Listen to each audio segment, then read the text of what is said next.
हिंदी भाषा परीक्षेला स्थगिती। साम टीव्हीच्या बातमीनंतर राज्य सरकारचा निर्णय। मंत्री उदय सामंत यांची माहिती।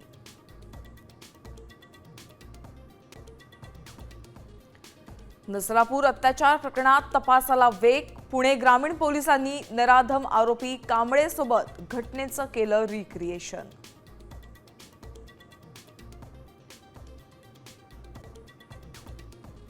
पुण्यात आजोबाकडून नातीवर अत्याचाराचा प्रयत्न। शेजारच्या नागरिकांमुळे अनर्थ टळला।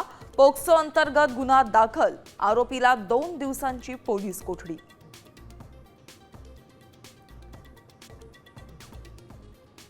उपमुख्यमंत्री सुनेत्रा पवारांनी दिला राज्यसभा खासदार पदाचा राजीनामा। सभापती CP राधाकृष्णन यांच्याकडे राजीनामा सोपवला।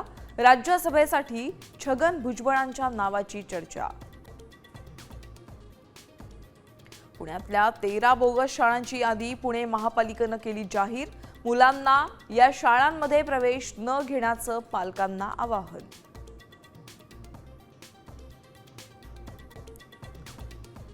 विदर्भ मराठवाड्याला पावसाचा इशारा। पुढील 2 दिवस कोकणात उन्हाचा तडाखा वाढण्याचा हवामान खात्याचा अंदाज।